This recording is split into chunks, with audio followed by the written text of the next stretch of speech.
They'll be watching you. Oh, oh, I'll show you what it feels like. Now I'm on the outside. Oh.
Hello, everyone, and wish you all.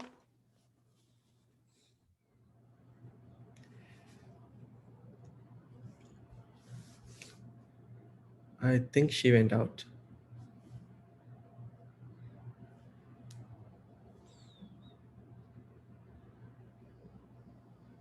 Hello, am I audible? Yes, you are. Yes, okay, fine. Hello, everyone, and wish you all a very good evening.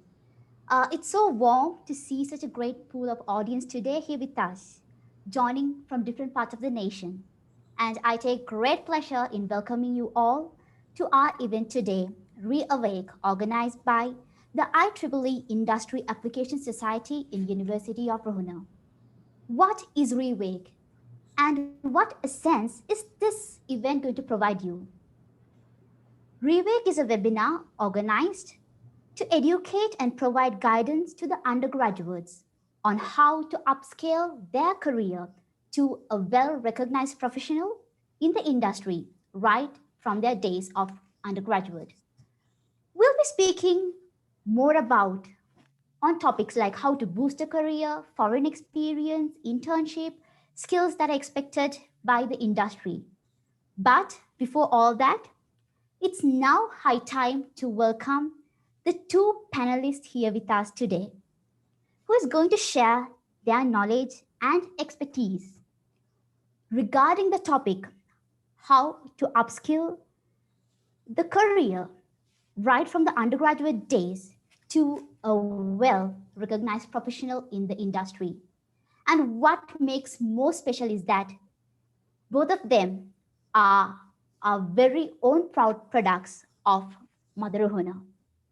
So, first of all, speaking about this person who took the attention of the entire nation few months back for his kindly dedication, where he mentioned every Sri Lankan for their contribution to what he has become today. So, speaking more about him, he graduated himself with a Bachelor of Science in Electrical and Information Engineering from University of Ruhuna back in the year 2016. Received his PhD in Electrical and Computer Engineering from Florida International University, United States in 2020. He has authored and co-authored many articles in the areas of multidimensional signal processing and hardware complexity reduction schemes for 5G and beyond systems. And currently he's working as an FPGA design engineer for Jabil in New Jersey, United States. Dr. Najat Akram, it's a pleasure having you today with us today. It's a pleasure being here too. Thank you. Okay, so before we move on to the discussion, it's actually 7:30 around or in Sri Lanka. I would love to know what's the time in USA and what's the climate around there. It's 10 a.m. and we are in the spring, so it's a little bit sunny now. Okay, that's really nice. Okay, so moving on to the next panelist. So, how can we forget this women icon here with us today? So, she is also a proud product of Mother Ruhuna, who graduated herself in Bachelor of Science in Electrical and Information Engineering in 2012, who is currently an electrical engineer, projects and heavy maintenance branch, distribution division 1 in Ceylon Electricity Board, member of Toastmasters International, IET, and Women in Engineering, associate member of IESL, assistant treasurer, Women Engineers Forum, IESL, assistant secretary, she is assistant treasurer in the Women's Engineers Forum, IESL, assistant secretary, YMS, IESL. And what makes her most special is that she is the winner of the IET Young Women Engineer Award, Sri Lanka in 2019.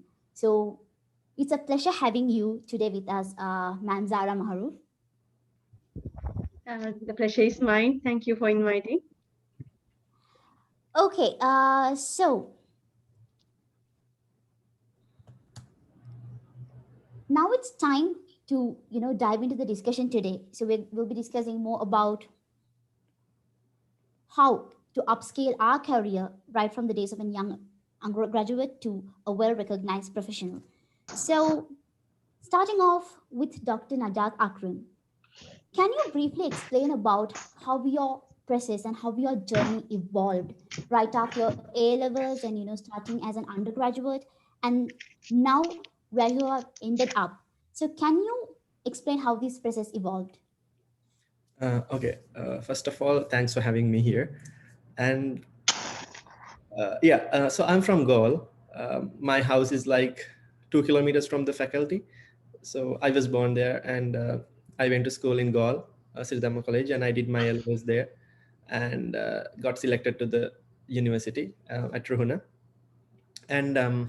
And then I got selected for electrical and information engineering, which was the stream I was intended to study when I was joining the university. So the thing was, when I was joining the university from A levels, I had enough like good grades and like good GP, good Z score to go to some other university. But Ruhuna was my first choice. So I don't know how many of you have applied Ruhuna as your first choice, but Ruhuna was my first choice. And joining there, I was like, so my main intention was to study properly. I wanted to have a first class. That was the first thing that I had in my mind when I was joining the university. But unfortunately, when I was in my first semester, I was playing basketball and I injured my leg. And as a result, I was in the bed for almost 2 weeks. So with that, I think Zaraka must remember that time she was in the final year, I guess. So I could not attend to most of the practicals, and I missed a lot of assignments. And I straight away went to the exam and wrote it. It was a disaster. So I think I had the highest or the second the Z score when I was joining the university, but my first semester's GPA was 2.98, and it was a very it was disastrous, and I lost all my hope about a first class. And I didn't literally I did not even have a second lower with that GPA. And then still in the second semester I studied a little bit better, and I could score a little bit more, a better GPA at that time. So with time, somehow finally I was managed to get into electrical and information engineering, which was my intended field to study when I was joining the university. And then during my undergraduate career, I was a part of a lot of organizations, a lot of student-run organizations. For example, like if you just mention it, like I was a part of it, IEEE, IET, and I was the representative for the I was the field representative in the third year for electrical engineering department, and then I was in ISAC, and I was one of the initiative members for ISAC and also for the Gavel Club, and I was the president of it. I played basketball. I played almost everything except for studies, and that was my last priority at that time. But somehow I managed to get a second lower uh, in my bachelor's. Sorry, second upper in my bachelor's, and it was kind of a good GPA, but it was not very much enough for higher education. But the good thing was, when I was in my undergraduate studies, I was a part of a lot of extracurricular activities, as well as I was doing some certain things which other people did not want to do, or they were not much motivated to try. So I was experimenting certain things. I think that's what brought me here. So for example, I wanted to like explore the world. So being a part of ISEC was one of it. And then we took part in some certain competitions, international competitions. Global Challenge was one of them, and we won it. I think most of you guys must have heard about it, the IEEE project that we did, me and two of my other batchmates. So we won it, and then there were certain other small competitions that we won. We had won during our undergraduate time. So somehow with all these things, I kind of improved my profile rather than just going for a high GPA. And at that time, by the time I graduated from the university with the bachelor's, I had several IEEE publications as well. So it kind of weighed my profile. And then before getting into the university here, like before starting my PhD, I did GRE, the exam that you have to do to come to the US and Canada and that area. So I scored good grades there, and somehow I got a full scholarship to come here and do the PhD, and I could complete it within 4 years and 3 months ish, and then I was able to join this company JBill. So during my undergraduate time, I wanted to mention this too.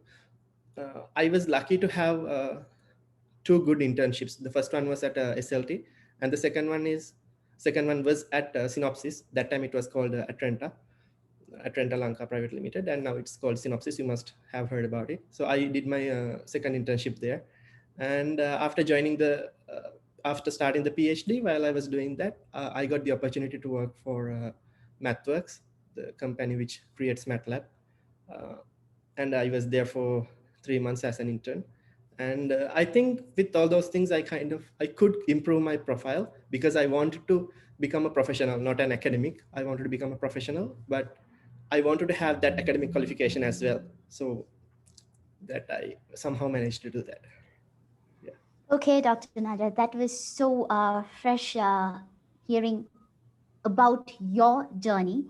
And we would also like to know about the challenges that you faced during this period. Maybe the battle that you had within your own self, maybe the peers or the society or within the industry. So what these challenges were, how did you face, and what power in you made you to succeed over them, and what were your learnings out of those experiences?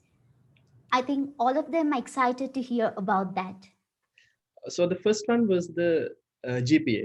So as I mentioned, so I had a very huge breakdown at the beginning of my studies, at the beginning of my undergraduate studies, and because of that, I had a lower GPA compared to the others. Even though I had a second upper, still it was not enough. So not very much enough for higher education.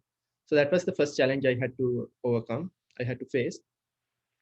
And the second one was none of my seniors, as I know, had been to the United States for their PhDs by the time I applied. So uh, it was very much challenging because we did not know the procedure. So when I joined the university, I had the idea of I wanting to do a PhD or higher education, do a master's or something. So I wanted to go out from the country and study abroad. But at that time, I did not know what to do. And most of the people that I knew from who graduated from our university had been to the Europe or Australia for their higher studies, and most of them had done masters, especially in the Europe. They had done masters, and then they had a short gap between the masters and PhD, which I did not want to have. I wanted to be on a fast track and finish it. One reason that was one of the reasons which I wanted to apply to the United States, because I knew there wouldn't be such kind of a gap. But however, I did not know what to do at that time, because like to Australia, a lot of people had been to Australia, but I did not have enough GPA to apply for a good university in Australia. I could have gone to a second tier university there, but still not many of our seniors who have been into a second tier university. Most of them have been to a good university there, like reputed ones like Monash. You mentioned it, like RMIT and stuff. So I did not have enough GPA to go to such of a university, like that kind of a university. Same time, I did not know how to get into a university in the United States. So I had one of my other friends, Vibata. He wanted to get into the same route as I am, but the both of us, we tried together, but none of us knew what to do. And then I remember I was writing to professors at that time. I was like writing to professors about my interests and my profile and all. I was asking them, do you have funding, like can you take me as a student there? And I got good responses from few professors. And the response from Dr. Arjuna Madanayake, the one I did my PhD under, was uh, the one caught my eye. And which was the that was the one I was mostly interested in. And then I remember he told me to do GRE exam, and at that particular time I had never heard about GRE. I was like, what is GRE? And I didn't want to ask him, so I asked some of my friends who graduated from University of Colombo with science degrees, and they knew what is GRE. And so I wanted to do GRE. And I remember so you have to book a schedule. You have to book an appointment, or like schedule the exam to do it.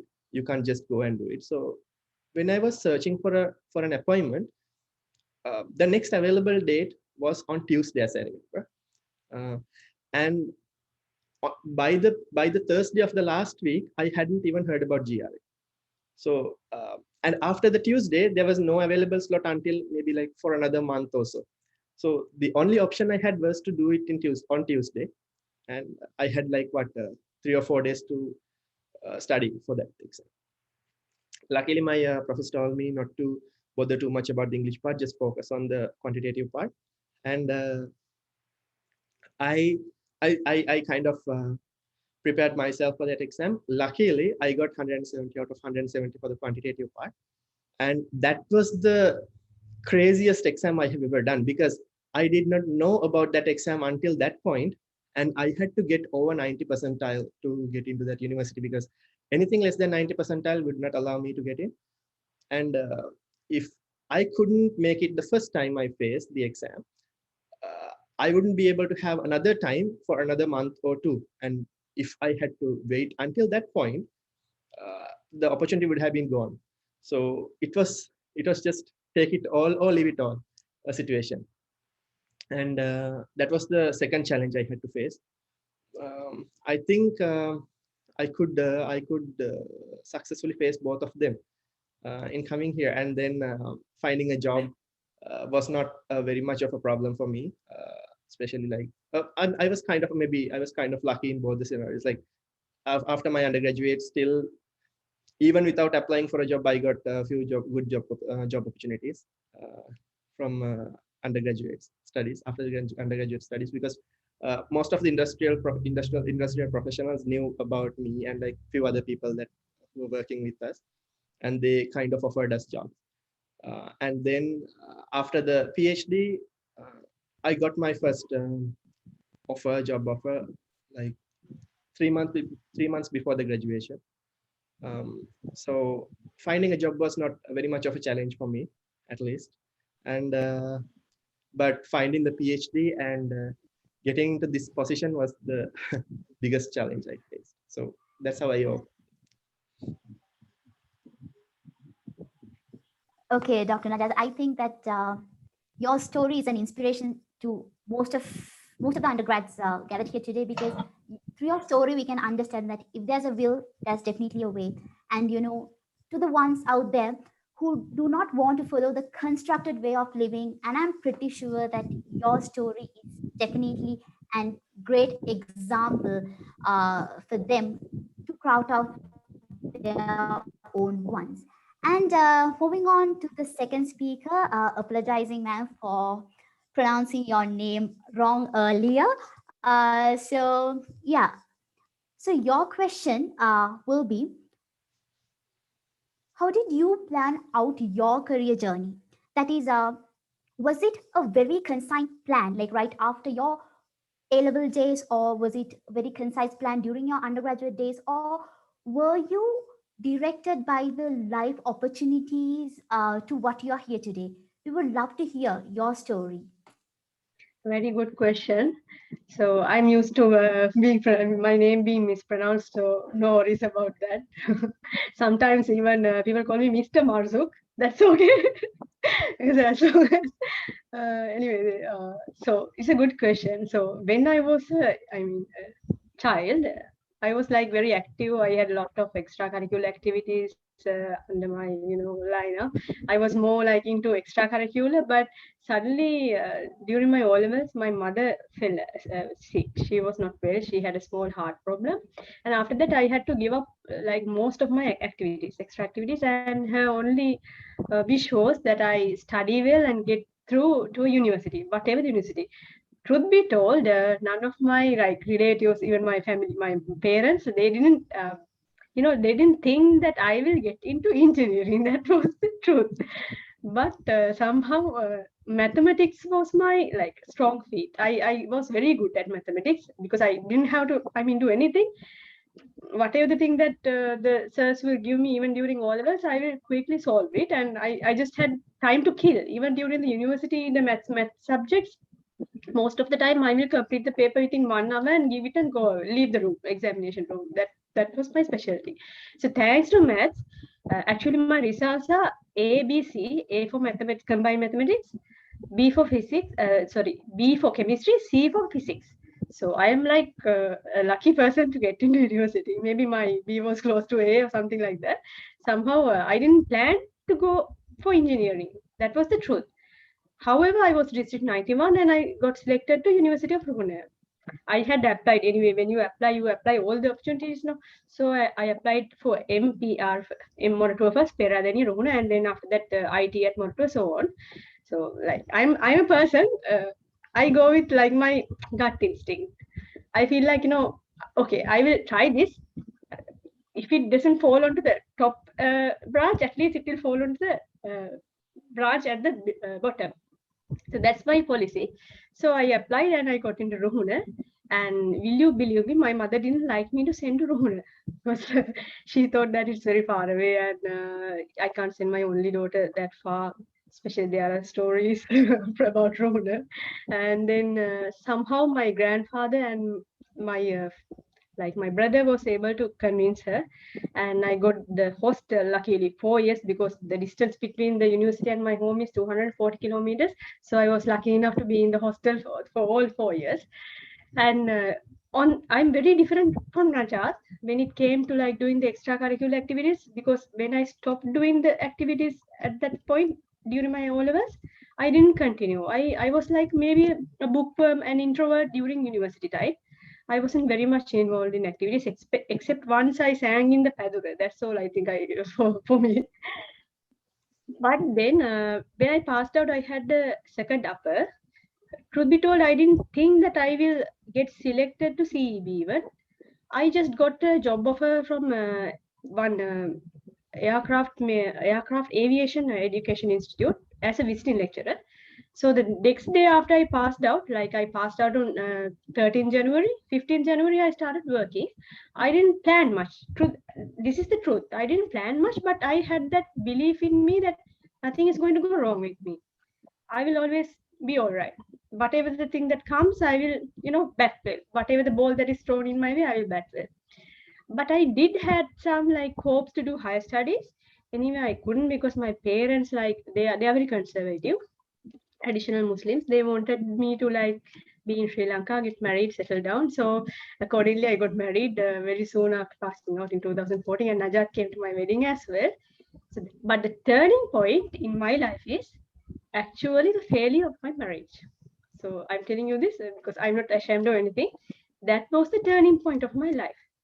Before that, I was just accepting whatever that is coming my way, adjusting myself to everything, settling down for less than what I deserve, things like that, always making adjustment for others.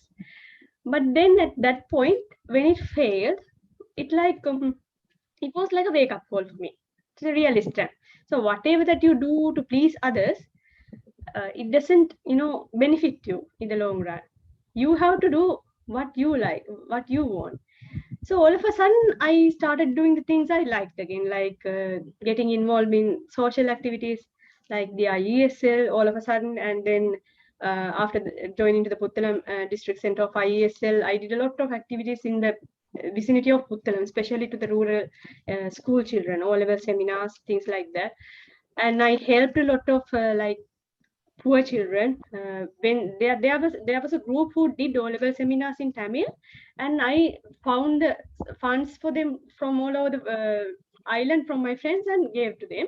So likewise, similarly, I started to get more involved in activities and Toastmasters again. Then all of a sudden, without myself knowing it, I was like going everywhere, getting invited to everything, things like that. And about getting the job, actually, will you believe I did not apply to the CEB job initially. One of my good friends, I still thank him for that. Every day I thank him for that. My batchmate, Farzad, he called me and said, he still calls me madam. Okay, madam, why don't you apply? I won't get selected. I mean, who am I to get selected? I only have a second upper, and there are so many people who will get selected. So what he said is, leave your like, pandithakam pattaka diyala apply karanda. That's what he said. So that was my, that is how I thought about myself. I did not believe in myself. I thought that I'm not worthy. I didn't deserve. So that kind of belief was limiting me actually. So, but thanks to a good friend, so you also must have good friends around you. Thanks to that push from a good friend, I applied to CEB and I went to the interview.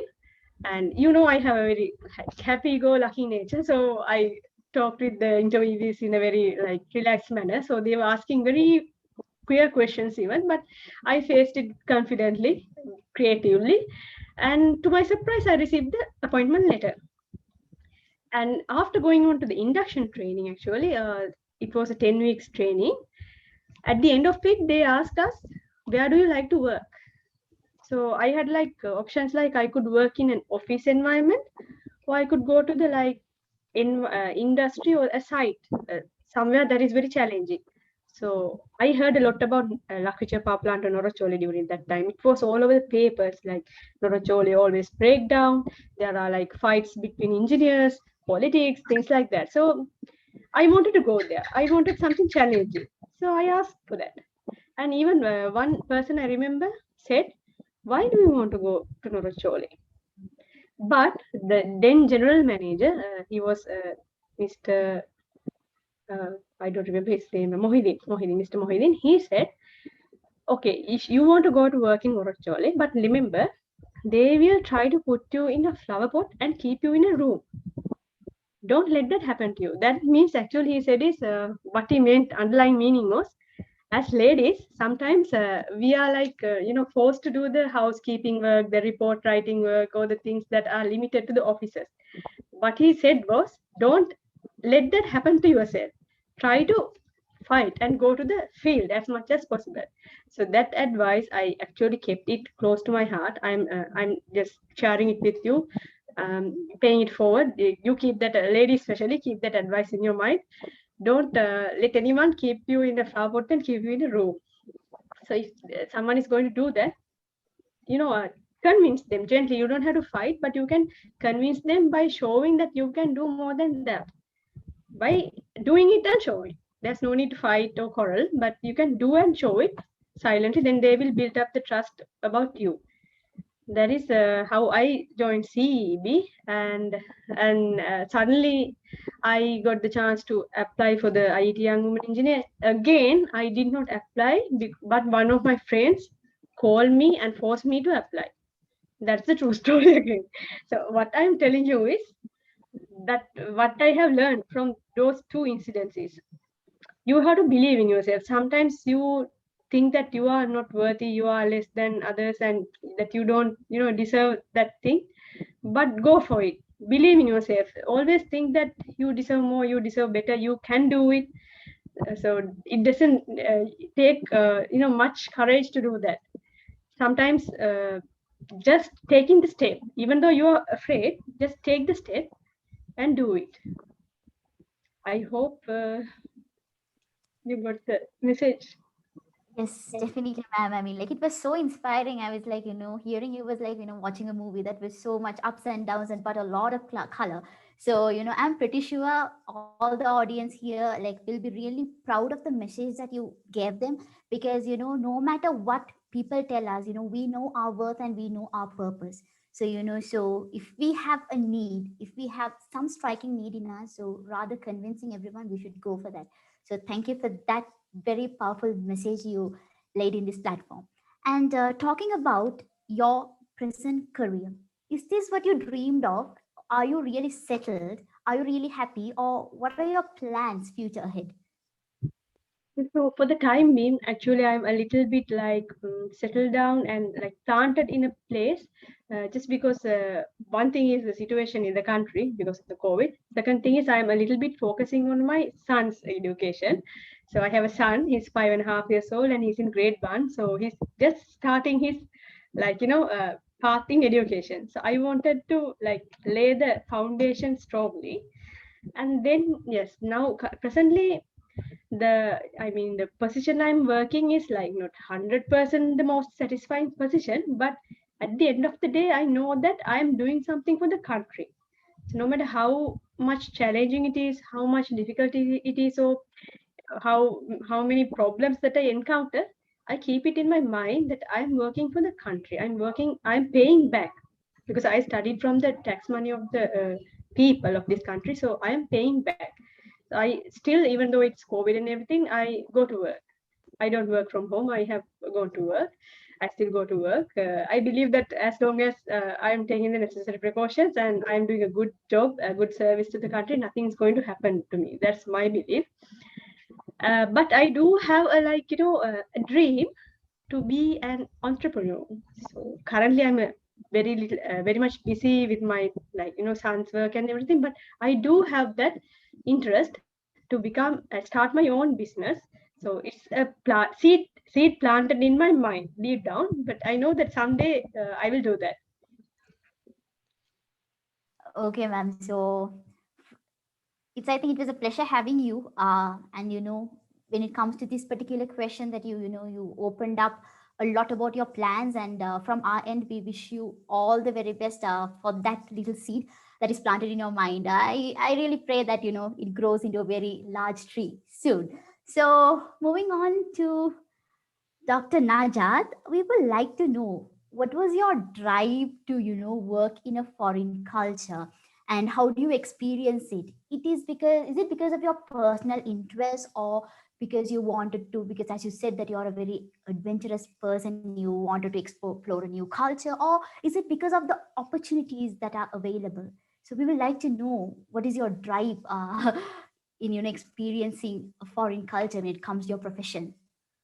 Uh, okay, let me start like this. So when I was a kid, my dad used to live in the United Kingdom. So he was working as a chef there. So he was there for like 3 years. He was just working, and then after that he came back to Sri Lanka and stayed with us. So from my childhood, but he had been telling me and my sister was to study well and work in a good country and get that experience, get that exposure. So because he had seen the world and he wanted us to see the world, so that was always there in my and my sister's mind. And but it did not motivate us to leave the country and work in another country. We just wanted to explore. But however, as a result, I used to travel a lot. I like even before the graduation and all, I went to different countries, and I have explored certain things, but never wanted to stay in any of those countries because those most of them were Asian countries, and nothing gave me that push or like the pulse. But when in 2015, when we won the uh, IEEE Global Challenge, me and two of my friends, the three of us, we got the chance to go to the United States to attend the award ceremony. So in 2015, we went to London.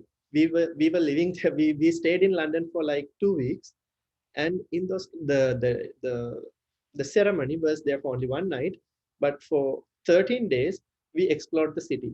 We explored the entire London, and we roamed around, and we got to see the people. We got to see the family that we were staying with, like how do they work and how is their lifestyle and all.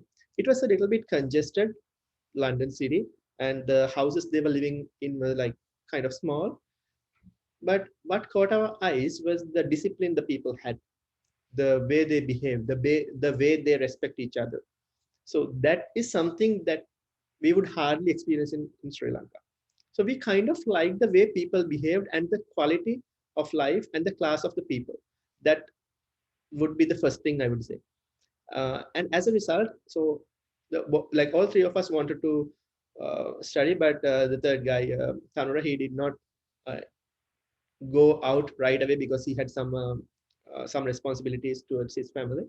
But me and Irmani, we both wanted to leave right away. So I graduated in May, and in August I was in the US. And I think in December or something, Nirmani went to Australia. She's doing she just completed her PhD as well from RMIT, yeah, in Australia. So that was the initial idea. And the other thing was I was a part of ISEC as well. So those who are working with ISEC, they must know that, like, you know, how you get to interact with people from different countries. So you get to hear their stories about their experiences. So being an explorer kind of, I think, made me want to explore other countries and go out and see what's out there, what's over this ocean around us, right? Just go out and see what's there. And after me coming here, and I liked it a lot. I liked it a lot. I hope Zahra liked it too when she was here. She visited the US a couple of years back, and I got to meet her. You liked Before it COVID. Before COVID. for COVID, yeah, yeah. So for me, I think that was the reason. So, what are the differences that you find in the particular industry you work between Sri Lanka and USA? Okay, yeah, this is something I wanted to discuss. So I'm into electrical engineering, right? So with my bachelor's, when I got the opportunity to work for Synopsys, the work that I was hired or I got the offer for was to do product verification engineering, like be a product verification engineer. So where you have to verify the tool that they're creating. So I have been an intern for the same company for 3 months, and I have seen a lot of really smart people, like really smart people from the entire country have been working there, but they have been working for like like their entire day was gone to work. Basically, they would start early in the morning and they would stay until late night. Still, it was like a cycle. And the next day, like he would come again, or he or she would come again early in the morning and would be working, and would leave the office maybe like, I don't know, like 7 o'clock, 8 o'clock. Some people, they were staying until 12 o'clock in the night. So I saw that, and then in my mind I thought, this is not how I want to live my life. Like that kind of stamped in my head. It's like I told myself, no, I'm not going to do this like forever. To see, like, you even 8 to 5 working was kind of like hard for me, because I didn't want to work from 8 to 5 and be that person who grow old behind a computer and maybe like in my 60s, I would be thinking, okay, I should have done this, I should have done that, and all. So I did not want to be that person. And end of the day, that was one thing. And the other thing was, in most of the countries, in most of the cases, I'm not telling everything, but in most of the cases, when you work for a company in Sri Lanka, what they normally do is developing a small part of a huge thing. It's highly unlikely you will get to do a huge part, or like a how can I say, like a noticeable thing there, right? So for me, I don't get a satisfaction over my job by doing such a small thing. I want to know, like, I did some changes. I made a difference in my job. Let's say after 10 years, when I turn back and look at my life, I should be able to notice some kind of a thing that I had built there, and a significant amount of work that I have put through that time. I did not see myself doing that there in Sri Lanka, in most of the companies, especially after talking to most of the seniors who had graduated from the university. One of them is Haraka too. I have talked, like, we were very close. And from most of the people, from what I got to know, I did not want to do that. And after coming to the US, and especially after working for MathWorks, I saw that sometimes, like, you get to do a lot of state of the art things in the United States, especially if you are interested in research, and if you have this drive to find something new or do something new, and have to do a significant amount of work on a particular area, uh, you have a lot of chances here, a lot of opportunities here. And especially, for example, as I told you before, let's say if you are working for a huge company, and if you are working for a huge company and developing a small part of that, let's say a code, you are developing a tool, and what you're working on is a small part of a code. Most of them are being planned, and like the architectural part is done in here, right? If you consider a huge company, mainly the product is designed here. And just because our countries, and especially Sri Lanka and India, especially, we have cheap labor there, they make us do the tedious work. That's what I have noticed there. So um, I have seen that, like, when I was working for MathWorks, they would design a particular tool, and they would design all the what you call the architecture, and they would send it to the team in India to code it. So the fun part is happened here, and all the designing and all the, like, the brainstorming parts are happening here. And after designing everything, they send it there to India, just because they don't want to pay us to work long hours coding something, because we are expensive. And just because those people are very cheap, and, like, I mean, people are not cheap, but the labor is cheap, they're paying very less, they just send that part to be developed in such countries. It's, I'm not telling it's bad. Some people would like to do that. They would be like, I don't want much responsibility, I would just do whatever my job, and I go home and sleep. But I'm not that kind of person. I want to do something significant. So I enjoyed it here, doing the particular like doing something particular, so that I would be happy about what I have done at the end of the day. Um, I'm not telling that this is the case for all the companies, and I'm not saying that all the companies in the United States do this, like they design, and, like, all the not every job in here as an engineer is fun and all. And I'm not saying that all the jobs in Sri Lanka and India and, like, those countries are not fun. They could be fun, like they might have some certain things that you have to work hard and develop and design and implement. But I'm talking about the overall big picture here. And the other thing was, um, this I have talked about this thing with a lot of my friends too. I don't like the amounts, or the payments that they are doing for the engineers, especially in our countries, the third world countries. So I don't want to brag about the figures, but I just wanted to say this. Uh, when I was an intern at MathWorks, I was just an intern. I did not even have a degree. I was a temporary uh, trainee who was working in this particular company for 3 months. That's it. So the amount that they were paying me was at least 3 or 4 times than the amount that a senior level engineer would get in Sri Lanka. So you can imagine the figures, right? So I did not like it. I did not like to be treated as such in Sri Lanka, because I knew that's how they are treated, because my dad had that experience. He knew what was going on there. He was always telling us. And so two things motivated me to be here. One thing is me getting paid the amount that I'm supposed to get paid. The other thing is I get to do the fun work. Like, I get to implement what I have learned. I get to practice what I have learned. For example, a lot of people, a lot of a lot of friends of mine and some lecturers from the university, they have asked me, like, aren't you coming back to Sri Lanka? I'm 100% fine with coming back to Sri Lanka. I'm like, I love my country, so I want to come back to Sri Lanka. The one question I have right now is, what would I do after coming back to Sri Lanka?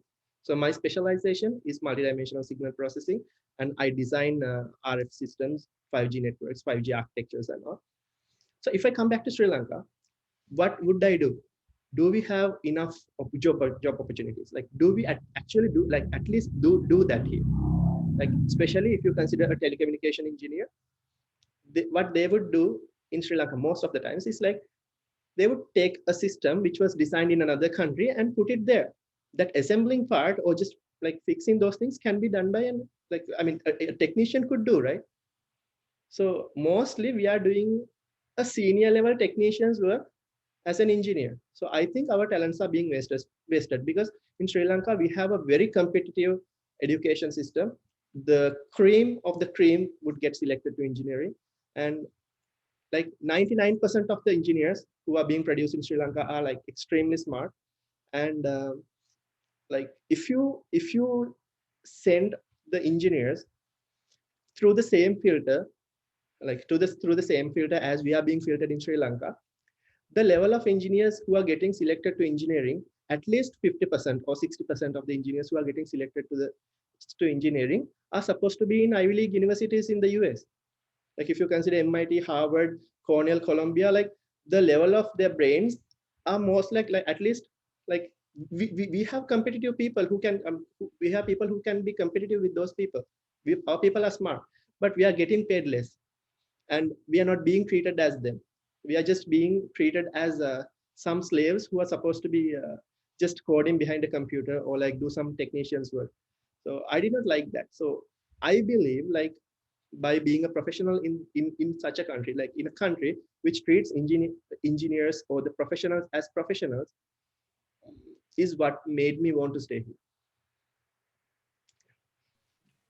Okay, so thank you, Dr. Najat. I think I personally feel, so happy directing this question to you. It was a kind of a very eye-opening and also a very serious discussion that I feel that it should be taken to a broader level. But still, thanks for all that you have shared with us, because you gave the practical essence of what is happening in the industry. So thank you very much for voicing. And I think, the audience here with us today, so whereas most of them are from the fields of engineering and technology, and I think this is definitely going to be one of the most important factors that they'll be also thinking of. And maybe who knows that this particular fact that you spoke of will be life changing essence in their lives too. So thank you so much, and I'm really happy that you elaborated more on this. It was really worthwhile discussing. And moving on to Madam Zara, we would just like to know what are the skills that that should be added while moving to the industry, because I'm pretty sure most of the undergrads they come here after selecting to the universities, they're more into academics. So do you think that that is sufficient, or should they equip themselves with a lot more skills to match the expectations of the industry? Yes, when it comes to actually, I got lucky because I was coming from a background where my mother was an English teacher, and I used to do some activities. So my English, like my spoken English, was good, fair. Okay, I mean, I was able to speak better than most of the others. But actually, when it came to my colleagues, I noticed that they were struggling during the you remember that we have like what this orientation program and there's this English clause. I remember some of my colleagues were struggling very badly with the English language. So I truly recommend that after at least after doing your A levels, try to go for a course, a diploma at least in for English, and fill that gap. There's a huge gap in language. That is where our students mostly lack. As Najat said, we have the brains to go to Ivy League universities, but the only thing that we are lacking is the language. That is the only thing. Even when you come to the university, you might notice that students who pass out from international schools and do the local curriculum in A levels, they do well in the universities compared to the students who study in single medium. So that is a very huge gap. So you know that you have that gap. So as soon as you complete your A levels, if you are if you have like some sort of belief that you are going to go to university, try to fill that language gap as much as possible. It is better if you can even improve your spoken English. The other thing is, most of us, when it comes to like developing ourselves, we only focus about the academics, but there are other things that we have to develop in ourselves, like leadership. Sometimes there are qualities that good leaders should have, because when you pass out and you go out to the industry, you are most of the time given a team to handle, like maybe even technicians or field staff. So you have to make some kind of output from their work. So you have to handle a team most of the time, especially for civil engineering graduates. Even during an internship, you have to get some output from those laborers. So when you are dealing with laborers, you can't just go in like the what we had the Vedavasan Prame. So you can't just order people to do this and that nowadays it's not going to work. Still, I notice even some leaders in CEB, they practice this outdated technique, like ordering people to do this and that. No, that is not going to work now. You have to study the new trends in leadership, how to get work from people effectively. Because when you're working with the team, it's not like short term. You have to go long term. And if you have some goals in your mind, you have to plan your goals well. And if you are making your team feel bad about you, you are not going to get any outcome from there. So learn about leadership as well. Secondly, the best way to learn it is during university, you can get involved in volunteer activities like the ASEC, as Najat said, and the Gavel Club to improve your spoken English skills, communication skills. And you can get involved in IET, IEEE, IESL chapters, whatever that is there, get involved. Do the volunteer work, you will learn a lot, especially time management. And who thought now we will be conducting online meetings or panel discussions like this, but thanks to the pandemic, actually, we are learning something new. So whatever the adverse situation that comes into a life, make it opportunity. So even like we went through several adverse situations like strikes, and we were like lost during those 6 months. I mean, 3 months in 1 year and 3 months in another year. Those period was like blind. But what I want you to do is, even though it's pandemic and the future is a little bit uncertain, don't lose hope. Focus on developing yourselves. There are a lot of sources out there. You can study online, like I think lynda.com maybe, or Khan Academy, things like that, where you can and sometimes even free resources.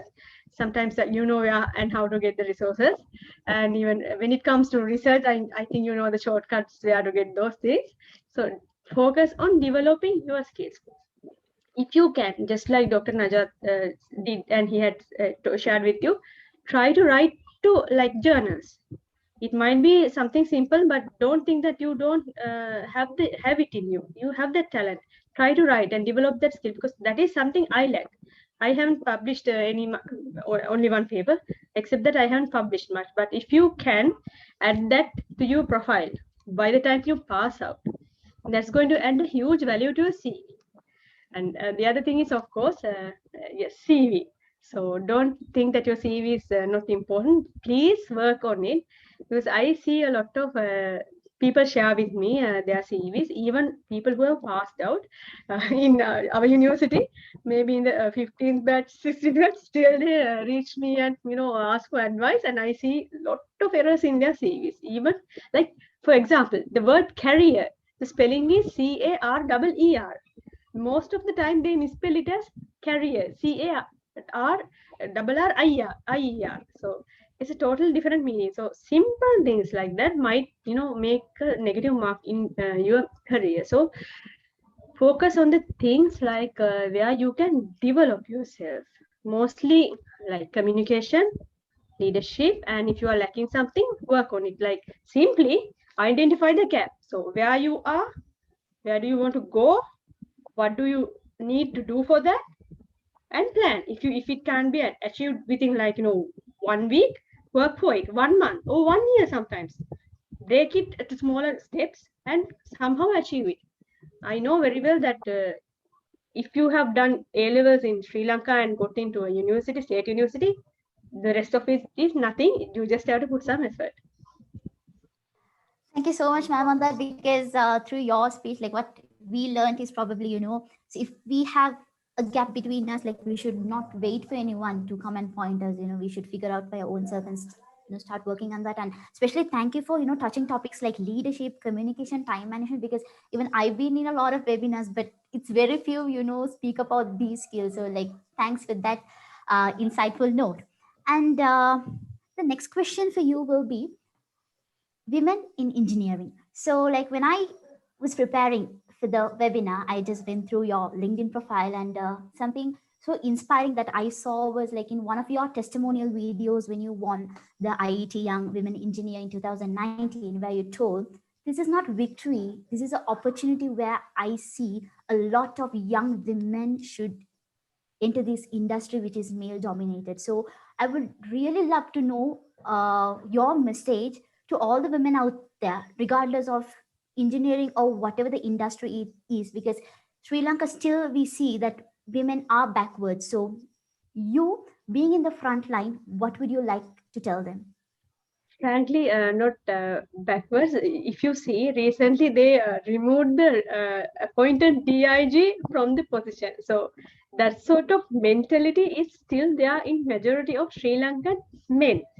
So we can't, change everyone's attitude overnight for us. But I think just like she's holding firm to her ground, she's like taking the necessary steps legally. We also should not give up. We have to I don't think that there's anything that women can't do. Just because they don't do, there's nothing that we can't do. We have proven it over time, like when it comes to even flying airplanes, diving. You see Professor Asha DeVos, she's a different level. So similarly, if we put our minds and set our goals to do something, there's nothing that we can't achieve. So ladies, wherever you are, just don't think that you can't do it. That is, even I had that mindset. So but what I'm doing is, after realizing that, after winning that award, I realized, no, I have a greater purpose. I can give this message especially to the younger generation, because even when I was a child, as a teenager, even I wasn't encouraged or appreciated, or people didn't think that I was capable of doing this. Most of the time the attention or the importance went to my brother, because he's a male. So they didn't expect me to do something extraordinary, or even maybe go to engineering. But if you give the correct opportunity, that recently one lady won the Sirisa Lakshapati, one girl from Goal, I think, Najat, I don't remember the name, Shukramrawar. So her message was also similar. If you believe in the girls, trust in them, give them the opportunity, they will do wonders. So sometimes opportunities don't come to you. You can go in search of them. So just because they don't come to you doesn't mean, okay, I'm going to give up, I'm not going to go behind this. No, try hard, knock on the door. If they don't give you a job, just go and ask, would you like to give me an opportunity to do this? So I would like to do this. Yes, just talk. Sometimes even now I notice, like, people don't believe and they don't trust me with certain jobs, like even working with people. But I have time and again gone out and worked with people and shown that I'm good with people. I have people skills. Just because I'm a woman doesn't mean I can't get something out of them. There's a different style when it comes to a lady, right? So the way that men handle it's different from the way that women handles the same job. there's a little bit of like a care or a little bit of like, salt in that. So ladies, don't think that you can't do anything. Look at the role models like Asha Devos, people who have done amazing things in the world. I think if you go like to internet, you can find many women who have broken the barriers and proven that they can do even more than what men have done. So even when it comes to brain, there's a lot of misconception, like the woman's brain is a little bit lower than the man's brain. So but there's nothing like that. If you work on your brain, if you work on your like your like the way that your brain works, since if you are interested in it, you can get to it. Just put the hard work and believe in yourself. Never let anyone make you believe that you can't do it. uh, Especially in my case, if someone says that I can't do it, I'm like more motivated to go and do it and show to them. So be like that, be like that. Okay, so thank you so much, ma'am, for that fantabulous message. And I think, all the women out there, gender is no more a definition for what we deserve. So, go fight for it, for all the opportunities that you are dyingly waiting for. So, with all that discussion, and now we have almost come to the end of this webinar. So, before we wind up things and say goodbyes, and we have this opportunity for the audience to direct their questions for our panelists today. So they are ready to answer you. Either you can unmute yourself and ask you a question, or you can log into the Menti that is given in the chat box and type the pin and drop your question there so that I could direct your questions to them.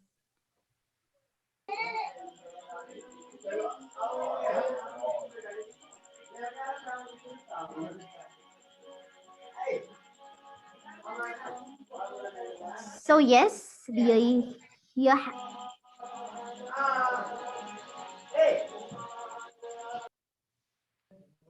Okay, so we do have some questions popping up for Dr. Najat and Ma'am Zara.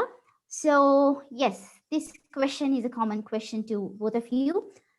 Dr. Najat was the president of Gavel Club back then, and Ms. Zara being a Toastmaster. How did public speaking help you both in your career? So yes, how did public speaking help in your career? So let's start with Dr. Najat. Okay, I hope Zara could answer. Okay. So when I was in my school, um, which was Siridhamma College in Gaul, I was a part of the media unit. I was the president of the media unit at 1.2. And there I was mainly communicating in Sinhala, but after coming to the university, the communication medium changed to English. And I had some, how can I say, I had some ideas, or like I knew English. We studied English for like what, 13 years or even more than that. We knew English, but the real question that we have is, are we able to communicate properly in English? Like, can we give the message to someone the same way that we would give this message in Sinhala to someone else? Or are we even capable of giving the message or giving our thoughts or communicating our thoughts properly to someone, even in Sinhala? Let's leave the language aside. So can we communicate properly with each other when it comes to the place where you have to talk to some people, or a public, a community, or a group of people? Are we able to do that? And can we keep on talking about something and keep the crowd interested? Like, so for me,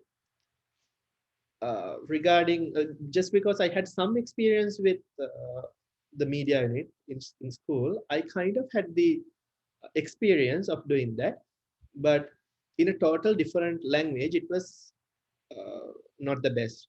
And then I attended to several Toastmaster sessions before starting the Gabal Club, and it helped me a lot. It helped me it helped me like in a vast amount. So it was a big turning point of my life. And the first time I attended to a Toastmaster session and they asked me to talk, there was an impromptu speech session. You wouldn't know what you are going to talk about until you go and pick the note up.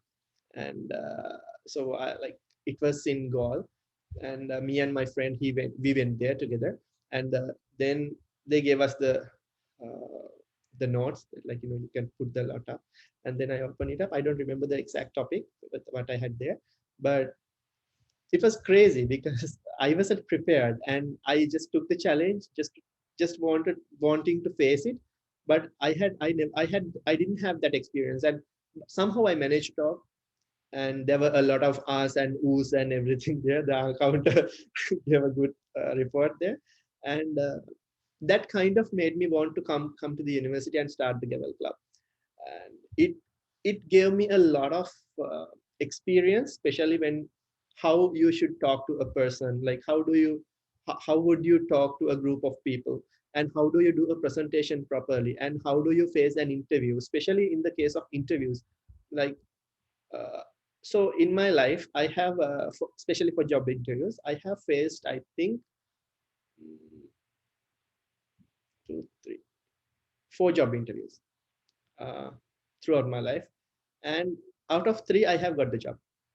The first one was the interview at Synopsis at Renta for the internship. I got the job, and the second one was at a company called Zook. Now it's owned by Amazon here in the US, and I almost got the job, and the company decided to like close the position. It was an internship position, and I was about to get it, and then they decided they had some issues with the funding, so they had to give it up. So I did not get the job. And the next one was MathWorks, the MATLAB interview, and aced it, got the job. And the fourth one was JBill, and got the job. There has never been another interview that I had faced and did not get the job. So I think the credit will 100% go to Toastmasters and the Gavel Club, the experience that I have had. Because like I believe all of us have the subject knowledge that we are supposed to have for a certain position. Otherwise, we wouldn't be applying for it, right? So if you are applying for it, and if the company chooses your resume, which means they believe, like you believe that you are capable of doing that job, and they believe that you are capable of doing that job. So those interests match. But now the only problem is how capable you are of communicating that you can do the job. That's it. So then all the communication experience that you have had in your life come to the picture. So that is something you can't be taught. So you have to learn it by yourself. Like you can't attend to a lecture and learn it. You can't go through some tutorials and learn it, right? You have to practice it. I mean, by like, so I remember like during the pandemic, we organized some sessions for the Gavel Club. They were kind of, I don't know if Dylan is here or not, but some people were trying to like find it as an excuse and not have meetings. And I called Dylan, and then we kind of got into this position like, okay, we are going to do it on Zoom. And we started it, and we kept on doing it every week, almost every week. And it went pretty well. I have seen the ability of people, like the capabilities of our students. Sometimes they don't even believe that they can talk. They just try to be laid back personalities, and then like, okay, I don't know English, maybe like I know how to read and write, but I can't speak, and I'm too shy to speak. And like they have that kind of a mentality. But what I believe is like, if you come to a university like this and study in English medium, somehow you manage to get a maybe like better than a C, right?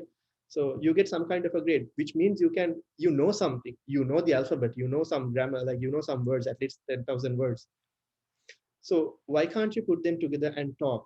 It's just it's a matter of your attitudes. Like it's just you are scared, but just come out of that uh, being afraid, and then talk, because you are capable of doing that. I remember during the first half of our meetings, the Gavel Club meetings, some people they did not even talk a word, and we kind of forced them to talk at least 30 seconds. And they were sometimes they did not even understand the topic. But in the later stages, we saw the development of those people. They had a really good development. It was a noticeable development. And what I believe is like it helped me a lot. There's no way that it wouldn't help you guys, because like I did Gavel for a little bit more than 1 year.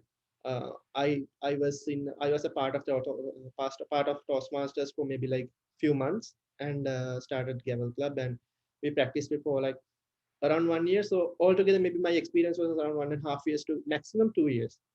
But with that experience, I could ace all my interviews that I have faced in my life, and I did not do much Toastmasters or Gavel like after graduation, except for the ones that we did during the pandemic. But that polished me, that made me prepared to face the world.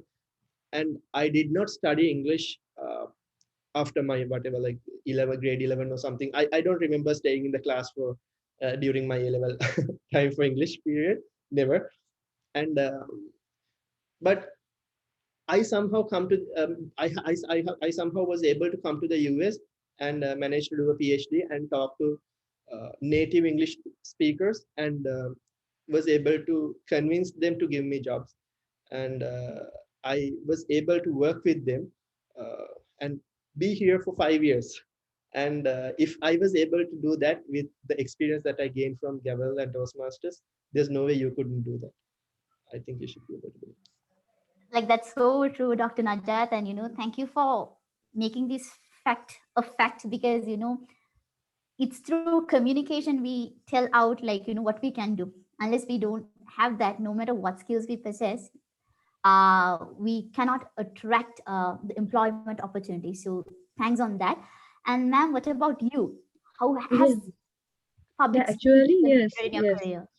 So I was already a little bit confident in speaking in English, so I managed to get through the interviews, thank God. But what Toastmasters taught me is actually it's like a small course you are doing at a reasonable price. And I recently completed a pathway called Dynamic Leadership, through which I learned a lot about leadership actually. How to communicate effectively to people. Most of the time, when you talk to someone, listen well. So Toastmasters actually taught me to listen well, because when we listen well, we notice the body language, and whether that person is lying or not, or whether that person is uh, telling something confidently or not, is it genuine or not. And then sometimes, most of the time, it helps us to manage our time when we are speaking. That some people, even when they are presenting, they go on and on and on without stopping and make others life miserable. So it even taught me to manage my time well.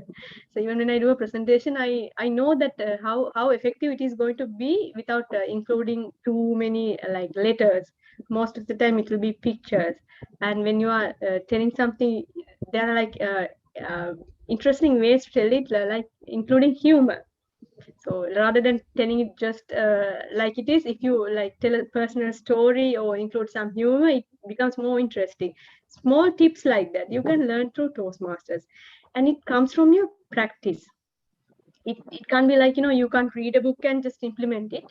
When you practice it little by little, even you ask the repetitive words that you do, like source and and when you, I mean, that kind of things go away when you be in Toastmasters.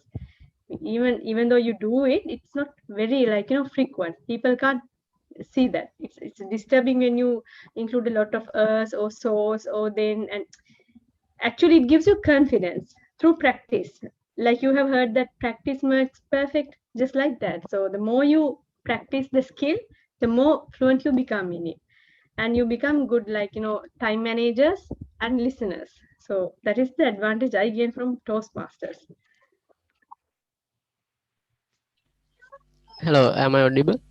Yes, yes. So first of all, I would like to thank Dr. Najad and Madam Sara for such inspiration given for us, and we were so much motivated. And so my question would be like, moreover, the undergrads deviate their career in their, like as an example, engineers moreover tend to go for managerial HR post and such things. So as giants in the industry, how you see this as a trend, and how you gonna tell this situation? Yeah. Actually, it's keep engineering as your base. Wherever you go, you will know the basics of the principles that you learn in your undergraduate years. Engineering will be your base, the foundation. and you will be able to be a better manager when you know the nuts and bolts of the things. For example, as you move ahead in your career, you can't avoid becoming a manager, so you can't always be the person who is like doing the task, but you will be the person who is delegating the task. Step by step you will go up in certain positions, and then when you are going to that positions, people can't cheat you or make show something that is not true, like people can't uh, cheat you when you become a manager with the knowledge. So even when maybe you will become an entrepreneur, you will start your own business, you might produce some, like let's say for an example, take gadgets. The people who work below you can't lie to you, they can't cheat you, because you know how it is done. And the advantage of it is sometimes that especially in CEB, when it comes to sometimes our subordinates, they like they go on strikes all of a sudden. But when we know that how it is done, when we know, sometimes we have gone and done it, so the power supply or whatever it is has been uninterruptedly provided to the country. So keep engineering as your base, don't lose that. If, for example, the best role model I can give to you is Dr. Anil Shanaka Sugatadasa. Search for his profile, go through. He's a lecturer, a senior lecturer at University of Morocco. So he lectures about transportation engineering, as I believe, and logistics, supply chain, things like that. But his, I think his main talent is in motivating others. He has a company, an institute, a company called The Motivator. So he does the work of giving corporate training to students and corporates, and sometimes even institutes. So that is his entrepreneur path, but his base is engineering. He's a civil engineer and a doctor as well. So even though you deviate your career, no matter what, it's your interest, but keep the base, don't lose that base. Deep down you are an engineer, and no one can beat, make a fool out of an engineer. I hope I answered that. Yeah, ma'am. Thank you very much. And that, yeah. Okay, so thank you. And we do have a question for Dr. Najat. So, why should someone go for a PhD instead of master's, since being more specialized reduces the job opportunities? That's one question that have been thrown to me maybe like 100 times. So there's nothing bad about studying a master's. So for example, like, if you are interested in studying more in the field that you're working at, and while you are working, you can go ahead and study or do a master's part-time. I would 100% agree with someone. This is my personal belief. Okay, this is not hard and sharp. This is not the universal truth. This is just my personal belief. So if you are a professional, if you are working for a company, if you are employed right now, I think you should, if you want to study more in that field and like you maybe develop your career, you should go for a master's. There's nothing bad about it. But if you stop your career, if you don't want to study, if you don't want to work at a particular point, and if you try to study full time about something, I personally believe it should not be a master's.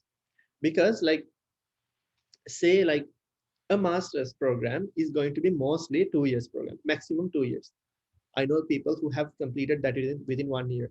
So you choose not to work for 1 year or 2 years, or maybe like a little bit more than that, and you kind of how can I say, like, lose the opportunity to gain some experience, work experience. So the industry needs work experience. So if you want to provide the, like, if you want to improve your profile with some work experience, the best thing you have to do is working, right? Working for a company. And by doing a master's for like 2 years or so without working means that you are giving up the opportunity, right? So I personally believe that that's not the wisest thing to do, because when you are doing a PhD, um, it's something which would take around 4 years, most of the cases, and there are cases that I know which had gone up to maybe 6-7 years. During that time, what you do is you specialize in a particular area where you know almost everything about it. For example, if you start studying, let's say, uh, telecommunication related stuff, the same way that I did, so you get to know the things which are related to telecommunication industry, or the subject from top to bottom, inside out. You know it, like all the theories that you are supposed to be known or supposed to be learned from your bachelor's, you know it properly. So rather than um, going for a master's and study a little bit and leaving it halfway there to again join the company to work, that way I feel like you don't do any of them properly. Like you just lose the opportunity to like learn something properly, as well as you lose the opportunity to have some good job experience. So I'm 100% fine with those professionals who are working in the industry and do a part-time master's and gain some knowledge, and then they know what they are doing and they try to get some information or like get some knowledge from what they are studying as well. But please don't leave your job or whatever to do a master's and then come back and work. It's not worth it. And you might get a lot of good exposure to some subjects, but again, it's going to be theoretical. You wouldn't know what's happening there. If you want to be theoretical, if you want to get exposure, do some proper um, proper studies plus some research. That way you will know what you are doing there.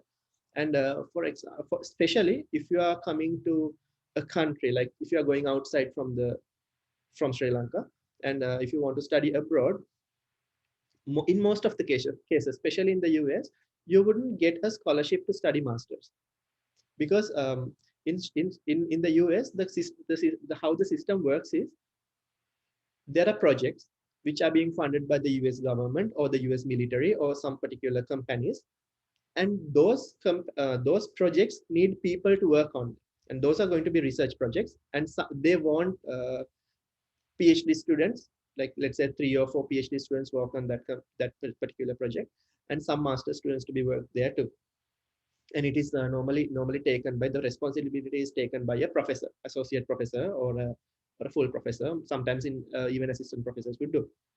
And they want a proper product out, like after the project. They are investing money to get something out from it.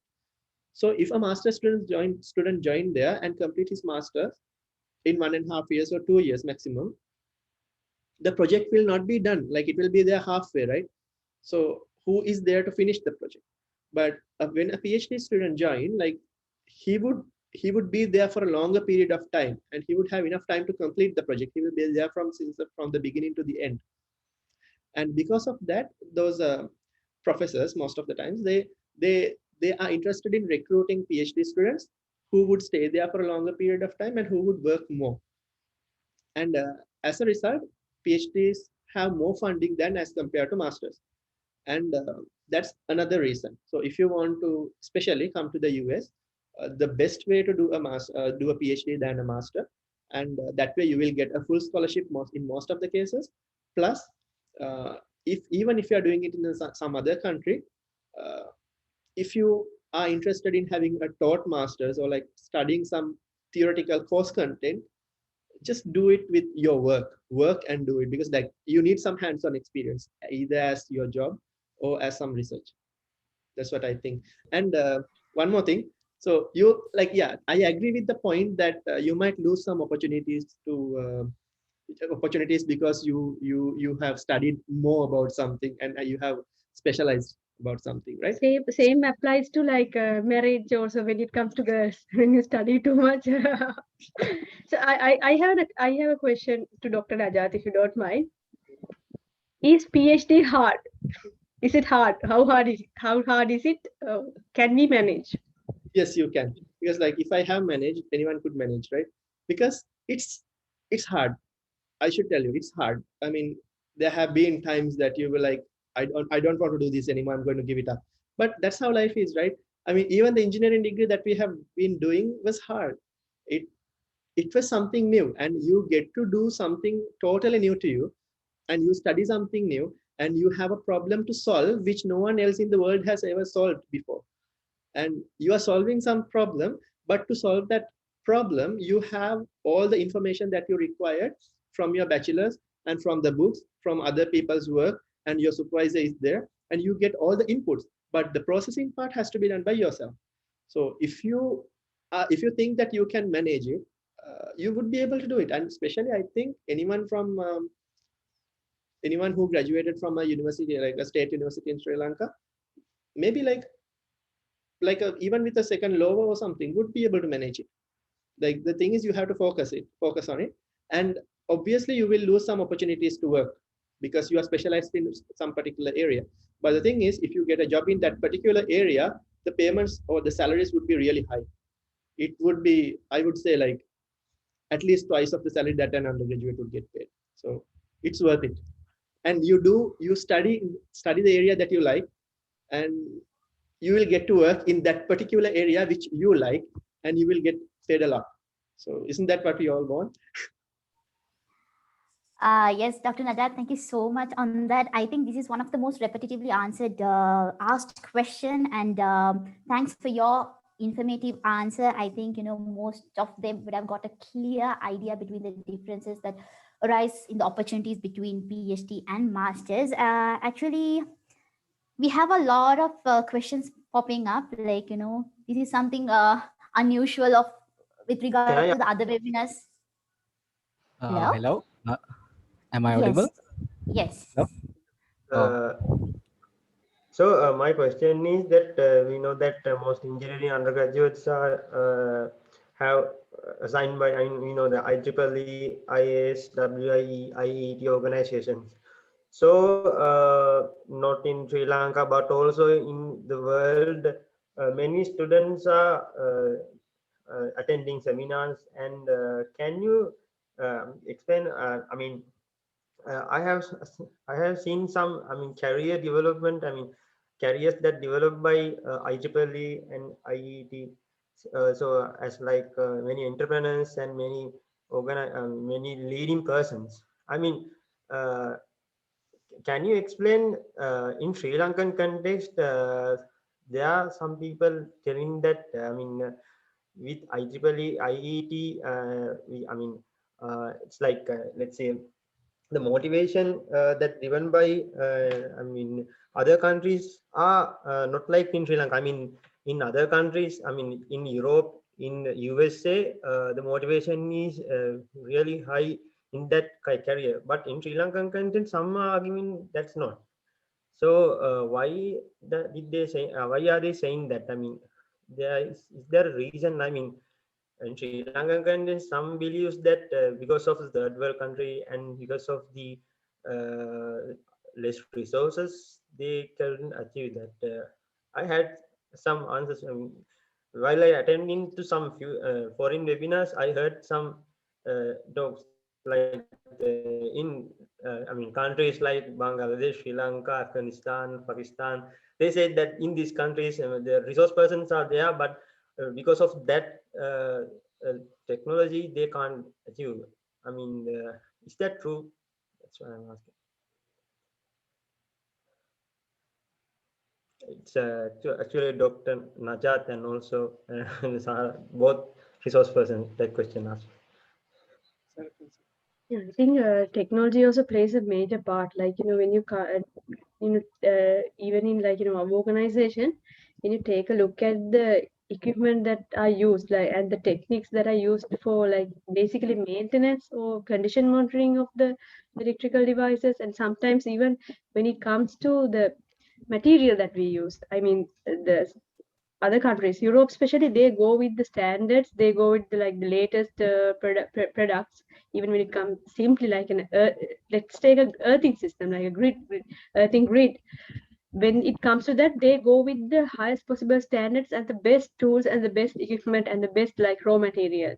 But when it comes to Sri Lanka, we are always trying to save money. We are always trying to go with the lowest cost. I mean, sometimes the labor cost, I mean, we have labor, so the labor cost is high, and we are trying to save money. But when it comes to those countries, they are very advanced in terms of technology, even the equipment that they use. But in our case, we have to most of the time we have to get government funds for some procurements, for example, so we can't buy everything and anything that we need. and that is one thing. And so I think, even like, there are like well educated people in CEB, even doctors even who have completed their PhDs. So they might have done very advanced PhDs in the countries that they went for the PhDs, but when they come back and work in CEB, maybe like it's like back to a previous age in the timeline again, because again you can't afford those technologies. You might have the knowledge, you might have all the like the knowledge and the resource, everything, you have learned everything, but you don't have the technology here. So that's why one reason Dr. Najat is a little bit unwilling to come and work here. That's one reason, because what he has learned is not applied here. Am I right, Najat? Yeah. Yes, it's out of the league. So IEEE and IET, I think those IEEE especially is very focused on research, as I believe. It's more research oriented, and IET is also somewhat like it's on standards. If you come to see the BS 7671 standard and all, it's developed by IET. So when you work in like IEEE and IET volunteer organizations, you can get to know people, a lot of people, like networking. That's saying that your network is your net worth. You get to know a lot of people who like develop these standards, develop these technologies, do research on these. That is one thing, that you get exposed to a large scope, large area of like opportunities. So in Sri Lanka, I think the opportunities are less because the technologies are a little bit still outdated, mainly because of the like we are still a developing country. Yeah, I agree with that because Sri Lanka is poor, right? We have to accept the fact. And apart from being poor, there's another thing is like the laid back mentality of the politicians and those people who are in the top. Because I recently got to know about one scenario, one situation that had happened. And one of the professors, he got funding from proper like a well-known organization. I think it's from Japan or somewhere. And the project was given for 3 years. So he had got some millions of dollars or millions of rupees or some funding, a huge amount of money, and the project was supposed to be completed within 3 years. And what happens is like according to the according to the system in Sri Lanka, they can't just accept the money and do the project. It has to come through the proper channels. So those proper channels are still processing the thing. So it has been already 1 year, and the professor does not have the money. So how is he supposed to finish the project? The 3 years, like already 1 year is gone. So those situations are still there. So because of that, as a result of that, people collaborate with other universities, especially like I have done collaborative works with our university, Ruhuna, and also my professor had done a lot of work with University of Moratua plus University of Ruhuna. He recently did a project with our university. And what they do is normally they get funding. The foreign university gets the funding, and they kind of delegate the tasks to the universities in Sri Lanka so that they get to have the experience or the exposure and then get the work done. But getting the fundings and like all the technology, all the equipment that are required to do research or do particular like say some professional work like for the industry work is a little bit hard to Sri Lanka. It's as same as getting the vaccine Moderna or Pfizer to Sri Lanka. We have to go with Sputnik or AstraZeneca or maybe even the Bharat thing. That's how. Always like the second best, second best or third best. Okay, so thank you so much, Vidura. I hope that your doubts were clarified. So, what I is have the a question. Yeah, I got one too. Okay. Excuse me, I have a question. Okay, Mazar, go ahead. Okay. My question is, should someone wait until they reach to their final year to do a research? Like the new trend used by Morato undergraduates is they target earlier for their PhD. So what they do is they get some research experience earlier, like in their first year, second years, and so on, so that they target for research internships under certain professors abroad. So they apply using that experience and apply for abroad opportunities for their internships. Like they get 6 months internships, so they apply for that, and they go on getting some experience early on, so that they have a good potential to work on their final year research as plus they will be doing that's a good plus for their PhD, so that they can get to a good Ivy League universities or first class universities. And our undergraduates usually lack that, so they don't know like what's happening around, and that is lacking. What do you think about it? And there's a problem we have is we have 2-3 months internships so that we don't get we are not entered to certain companies because we don't have enough time they can train us. And we can't apply for internships because there are 2-3 months internships, and certain professors wouldn't like us to have for only 3 months. So I have this question. Thank you. Okay. Yeah, I totally understand what you're talking about, because I agree with you. There are certain limitations that we have because of the nature of our degree. And the thing is, like, so we all have faced those restrictions, and there are certain things that we can't change. For example, I can't talk to the university, or like someone can talk to the university and change the duration of the internship or do something like that, right? So we have to accept that we have those certain limitations. First of all, you have to do that. And the second of all, you have to find a way to do what you have to do or what you want to do. So regarding the research, I agree that especially people from Morocco and also from other countries. So in my lab, there were few students, undergraduate students plus graduate students who are from different countries, Portugal and Brazil, working for my lab. They took a exchange student visa from their country, and they came to the US, and they were working in my lab as a research assistant. And they got a lot of experience. They got a lot of exposure. They used the equipment that they have never even seen in their lives. Like the oscilloscope that we have been using worth around $50,000. So you can imagine, right? It was there in my house as well, like during the pandemic, but it was very expensive. So like you would never get to use those equipment in such a poor country, especially in Sri Lanka or even Brazil or whatever the countries. So if you really want to get that kind of experience, you have to go to such a country. But the thing is, with the degree that we are following right now, we don't have that luxury of doing that. But when we were undergraduates, me, my friends, like few of us, still we managed to do a lot of research. And there are certain limitations, but still there are things that you can manage and do. For example, by the time I graduated, I think I had 2 or 3 IEEE papers. One of them was from, two of them actually were from my final year project. And I think I had one paper or 2 papers before that too, in my 3rd year. So mostly we are being forced to publish our 3rd year project. One of the 3rd year projects, I think, as I remember, it's electronics project or something like that, in ARS, right? Normally we are being asked to publish it there. So we did that, and one of my friends, Nirman, is a 3rd year project was chosen, and they were forcing her to like write an IEEE paper, and they published it in a good conference as well. And I know like some students, I think from 16 batch, I think Ajmal, I think from there, right?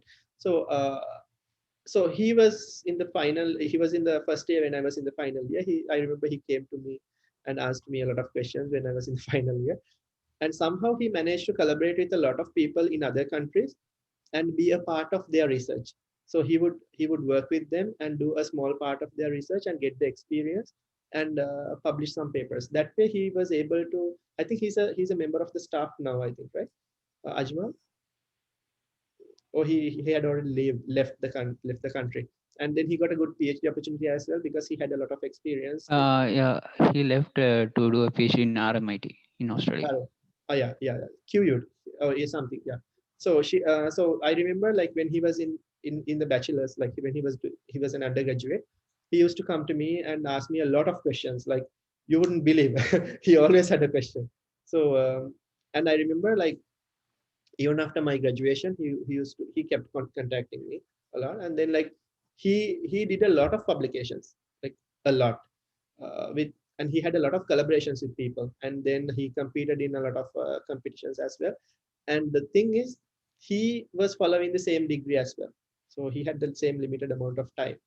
So I think there are certain limitations, and a lot of people, there are a lot of people who have done a significant amount of research, but like even though they have those same limitations as well. So it's the thing, there are certain things you can't change, so you have to find your way through it and get it done. And one quick answer for the courses, yeah, like yeah, Sarah has answered it. Coursera and edX are good platforms. Thank you so much for your answer. Okay, so thank you, Mazar. And guys, like as we're running out of time, we have to stop the Q&A session. And, the IEEE Industry Application Society will make some other way for your questions to be reached to the panel early so they could get back to you someday later.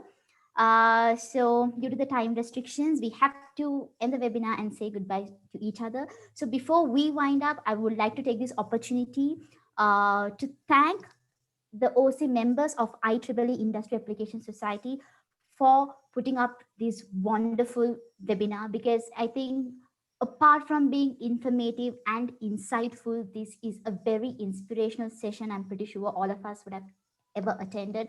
There are a lot of takeaways. So thank you for this wonderful opportunity. And last but not least, the warmest set of audience. Like, thank you for your patience right from the beginning till the end, your interaction, your questions, and thank you for your active participation. Unless without your support, this event wouldn't have been a success. And last but not least, the two panelists, despite your busy schedule and all of the work lined up, we also saw another little guest in the middle of the session whom we couldn't say hi to.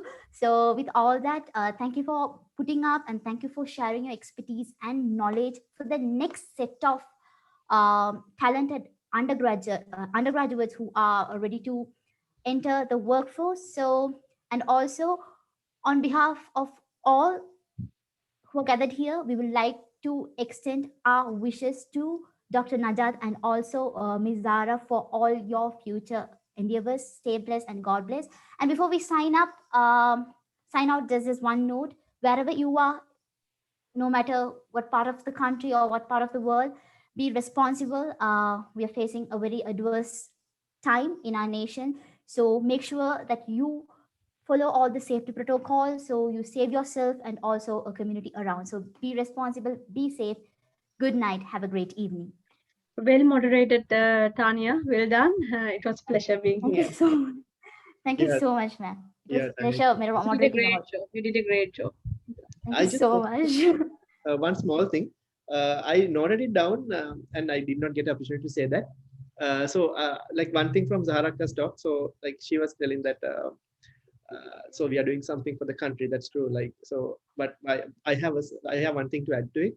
So you don't have to be in Sri Lanka to do something Yeah, for the country. yeah. So we discussed this thing once before too, right?